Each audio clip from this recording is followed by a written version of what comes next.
took me a little bit to figure out whether I was even going to do this video and share it or not, but you know what? We try to keep our channel real, and I thought maybe even this might help some people outside of the RV world. But you know what it comes down to is just because you go full-time RVing doesn't mean everything's going to be a bed of roses, and real life still happens, and this is a prime example of that. So here's what I want to share with you. I took some notes because I'm bad with dates, so I figured I'd use those to cheat, so bear with me. So on March 30th, I started my day like any other day. I got up, I had some breakfast, had my coffee. I headed down to the pickleball courts about 7:30. I played pickleball for probably 3 hours or so, I guess. And then I headed home. I had a little lunch. I laid down. I didn't lay down, but I sat down in my recliner to take a little nap. I usually like to take about a 10 to 15 minute nap till I get a little snored in, and then I wake up, I'm good for the rest of the day. And then that's when things got different. So normally on that day, Diane would be gone. She'd be out playing mahjong with the girls. We had some friends that wanted to go to Costco that day, and Diane volunteered to dog sit their dog. So otherwise this story would turn out differently. So I kicked back in my chair, I guess, and I heard a little snore coming from the dog. The dog's name is Lucy. So I asked Diane, I said, was that Lucy snoring? And Diane said, yes, it was. From that point, things went south. Diane said a little bit of time went by. She looked over my direction. My head was tilted back. My eyes were rolled back. And my tongue was hanging out of my mouth a little bit. She said, well, that's not normal. So she came over to me. She checked for breathing. I wasn't breathing. And then she checked my pulse, and I had no pulse.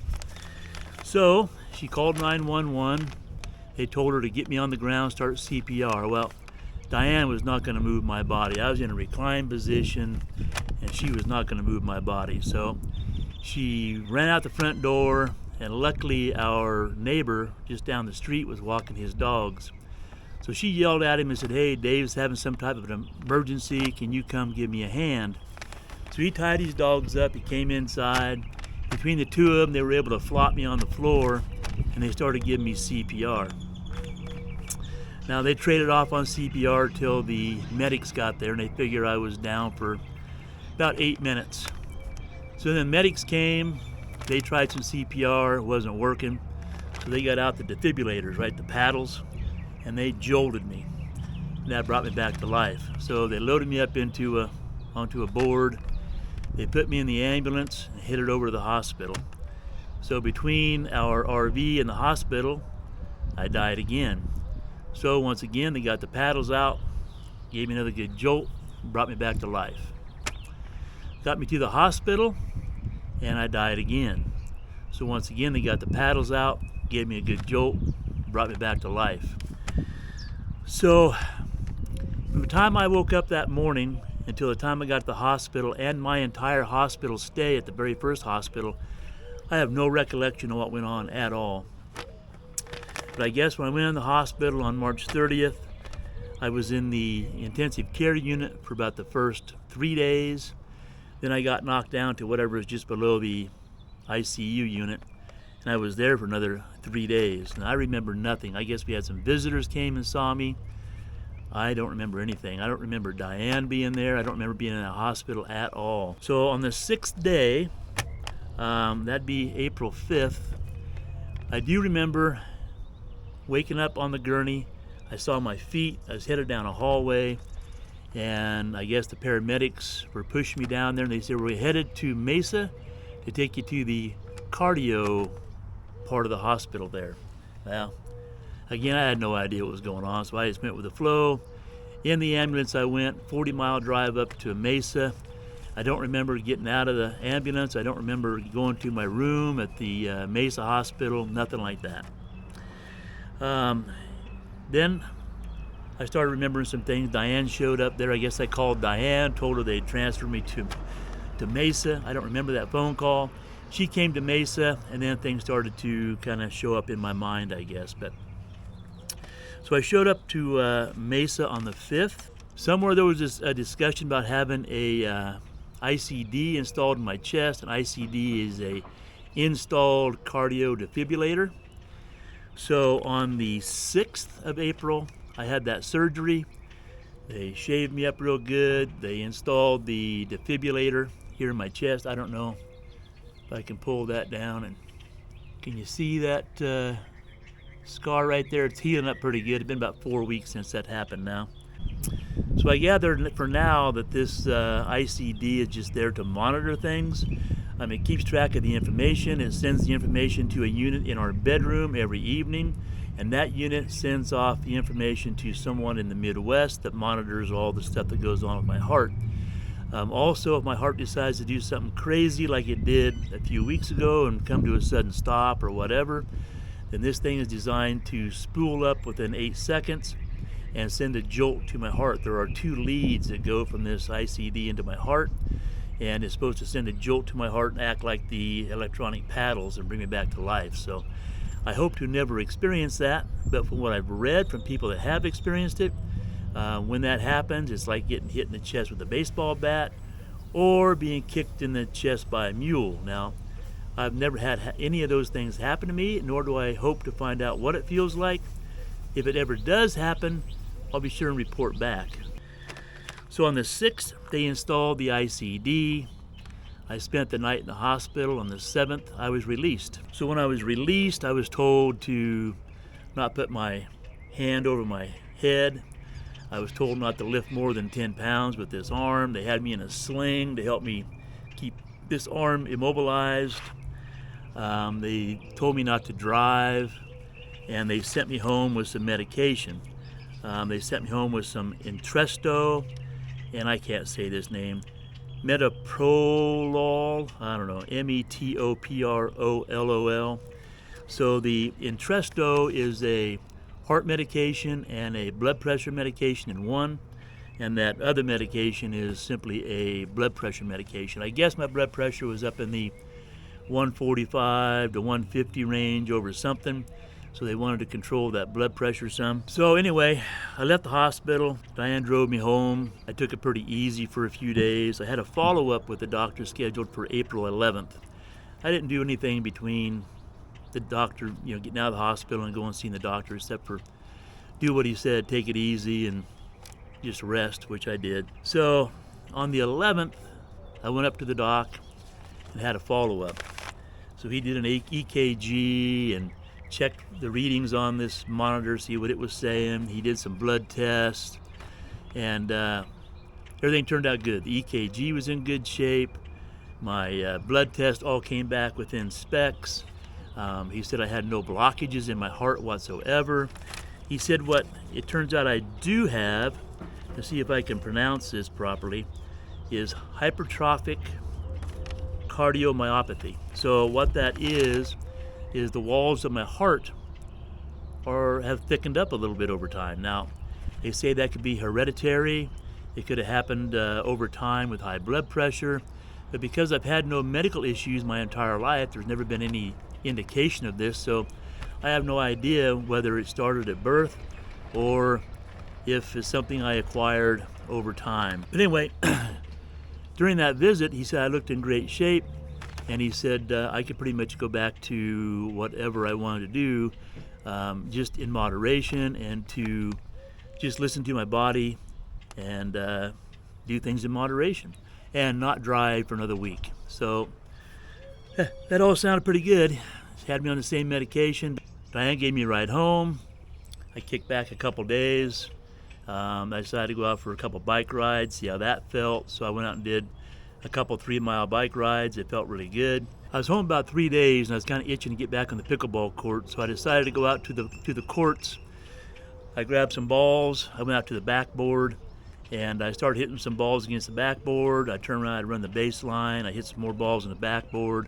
I'd stop and check my pulse and see how I felt. It felt pretty good. I get a drink of water. I go back, hit some more balls on the backboard, run the baseline, hit some more balls on the backboard. And I did that for off and on for close to 40 minutes. In fact, I did a short little video. It's on our channel somewhere in our short section if you want to check that out. Anyway, I did that for about 40 minutes. It felt pretty good, so I was happy with that. So the next day I decided to go out and try a little pickleball, do a little game. So I found somebody out there. We did about 20 minutes or 30 minutes of drills, and then we played one game of pickleball. And that felt pretty good, but I stopped right there.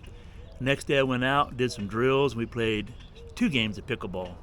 Felt good, I stopped. I kept that trend up. So now it's the 24th, the time that I'm actually shooting this video right now. Today is the 24th, and I go out pretty much every morning. I think I missed 2 mornings from playing pickleball. I go out every morning, I play 4 to 6 games. I think this morning I played 5 games, and I call it quit. And I feel pretty good. So my stamina is building back up. The only thing I have to worry about is, I did mention I was on 2 different types of blood pressure medication. Well, when I sit around the house, I get up in the morning, my blood pressure's been in the 130 to 135 range over 70, something like that, right? So, which is right where it should be. But when I go out and play pickleball, I get some good exercise in for a couple hours or more, and it's pretty good exercise. I move around a fair amount.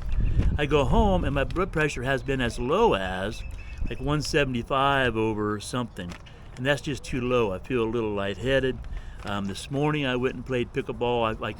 I considered this morning a pretty light day, and this morning when I checked my blood pressure, I was at 129 over something, and when I came back from playing pickleball, I was down to 119 over something. So that wasn't as bad, but again, I played pretty lightly, and I think what I need to do is get a hold of the doc and talk to him about maybe cutting back on a little bit of my blood pressure medication, because I am an active guy. I do like to play pickleball or have some sort of good strenuous activity every morning.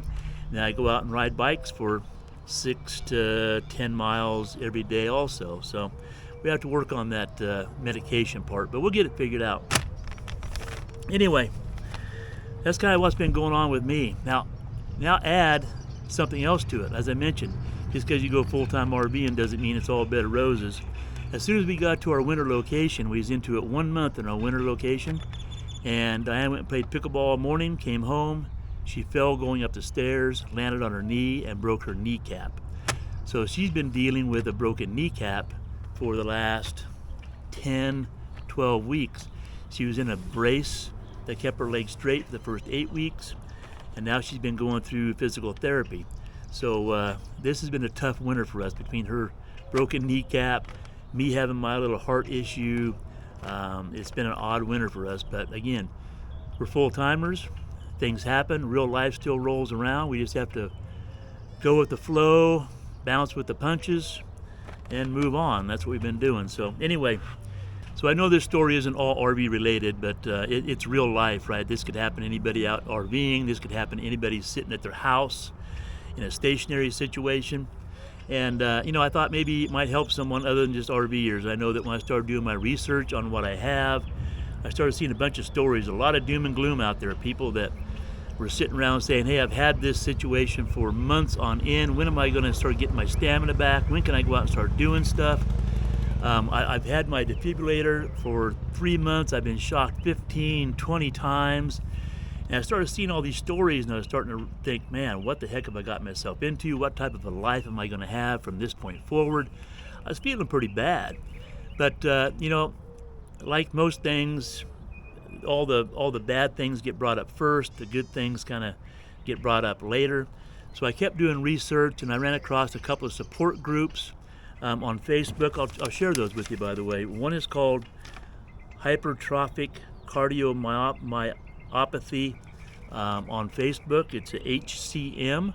It's a good support group, and also one's called Living with a ICD support group, and that's also on Facebook. So a lot of good information, just people that are living with my condition and living with an ICD. You kind of get past all the gloom and doom, hear some of the real life stories, and I started feeling a lot better. So maybe if you have this, you might want to look those up as well. I just wanted to share this information because it's something I'm going through. And so far, now I've had mine, another week, it'll be a month. And other than going through the healing process and whatever else, I really had no issue with this at all. And of course, if I do have any issues, I will share that with you as it comes along. But for now, I guess that's all I have to share. So sorry to bring the doom and gloom onto the channel, but it is real life. Let me also say that I had absolutely no indication that any of this was getting ready to happen. I had no pain, no discomfort, no warnings whatsoever that all this was just about to kick me in the butt. Of will also say that I'm darn happy Diane decided to watch Lucy that day, because if she'd have been gone, I'd have been dead. No other way around it. And for those of you that don't know how to do CPR, let me say this could be a good time to learn how. You never know when it's going to come in handy. I know I'm very grateful that Diane was able to perform it on me. Hey, let me also toss in that I'm no medical doctor. Anything I say in this video is just working for me. I'm not recommending that you do any of this for you. You have to heal at your own pace. I think it makes a lot of difference on how you were before something like this happened. I was active every day. I played pickleball every day. I rode bicycles every day. We would hike every day. We ate somewhat okay. So, you know, what works for me may not work for you. So I am not telling you what you should do. I'm just telling you what has worked for me and how things have happened for me during this ordeal. As always, I will ask if you enjoyed this video at all, how about a thumbs up? If you got any good out of this video at all, how about a thumbs up? If you know of anybody going through what I've been going through, share the video with them. If you're going through it, share your experiences with me. I'd appreciate it. That's it. As always, have a great day, and we'll see you in the next video.